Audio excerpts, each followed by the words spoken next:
Hello बच्चों, let us read the question first and the question is should there necessarily be a mass at center of system? Okay, so to solve this question first we'll write some key concept here.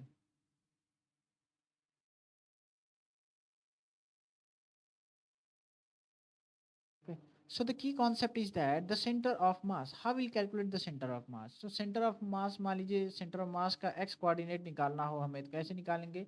m1 into x1, पहला mass into उसका position, reference जो लेते हैं coordinate system उसके according, और ऐसे ही m2 x2 plus dot dot dot, और नीचे क्या हो जाता है, सभी मासेस का सम हो जाता है, यानी m1 plus m2 plus dot dot dot. ठीक, अब ऐसे ही यदि y सेंटर ऑफ मास यदि हमें निकालना हो तो क्या हो जाएगा, ये m1 आ जाएगा आपका, ये y1 हो जाएगा, प्लस ये m2 into y2 plus dot dot dot divided by यहाँ क्या आ जाएगा, m1 प्लस m2 हो जाएगा।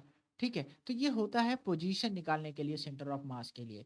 अब रही सवाल कि हम जानते हैं कि स्फीयर है, मान लीजिए हम स्फीयर लेते हैं सबसे पहले। स्फीयर का सेंटर ऑफ मास कहाँ होता है? इसका सेंटर ऑफ मास होता है सेंटर ऑफ स्फीयर पे ही। हम बोल सकते हैं centre of mass is located on centre of sphere, centre of sphere. ठीक, यानी स्फीयर के अंदर कहीं लोकेट होगा, मान लीजिए ये स्फीयर है, इसके अंदर कहीं लोकेट होगा। और स्फीयर जानते हैं कि क्या होता है, पूरा मास सेंटर्ड होता है, यूनिफॉर्मली डिस्ट्रीब्यूट होता है मास। ठीक, अब यदि बात करें कि रिंग की बात करें तो रिंग का भी क्या होता है, मान लेते हैं रिंग रिंग का भी सेंटर ऑफ मास क्या होता है, सेंटर पर ही होता है। ठीक, तो अब ये सवाल उठता है कि क्या सेंटर ऑफ मास जहाँ पे लोकेट होगा, क्या जरूरी है वहाँ पे मासेस डिस्ट्रीब्यूट हों? So no, it is not necessary that the centre of the mass of the body should lie on the body.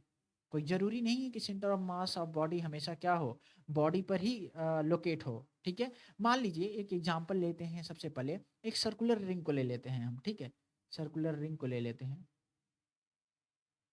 Circular ring.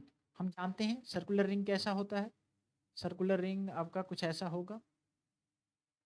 ठीक, मासेस कहाँ डिस्ट्रीब्यूट होते हैं, मासेस सिर्फ ये ऐसे हम बना देते हैं थोड़ा सा ठीक, ताकि ये विजिबल हो। मासेस यहाँ डिस्ट्रीब्यूट होते हैं, यहाँ। ठीक है, और ये क्या होता है, ये पोजीशन खाली रहता है। ठीक है, यानी एम्प्टी है, वैकेट है। तो इसका मतलब क्या, इसका सेंटर ऑफ मास कहाँ लोकेट होता है, इसका सेंटर ऑफ मास लोकेट होता है यहाँ पर, सेंटर पर। इसका मतलब यहाँ तो कोई मास डिस्ट्रीब्यूशन है नहीं, but still centre of mass is located at this position, यानी सेंटर पर लोकेट है, मास डिस्ट्रीब्यूट नहीं है। तो हम क्या बोल सकते हैं यहाँ पे, it is not necessary that a centre of mass is located on the body where the mass is distributed. Okay, तो कोई जरूरी नहीं है। तो हम क्या लिखेंगे, it is not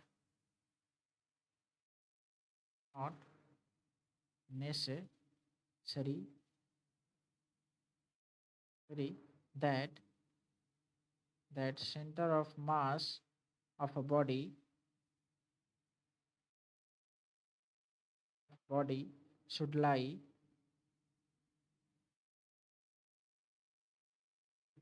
on the body. क्या, कोई जरूरी नहीं है, क्योंकि रिंग का सेंटर ऑफ मास कहाँ है, यहाँ पर लोकेटेड है, और यहाँ तो कोई मास डिस्ट्रीब्यूशन है नहीं। तो हम क्या बोल सकते हैं, दिस विल बी और final answer. So hope you understood it well, best of luck.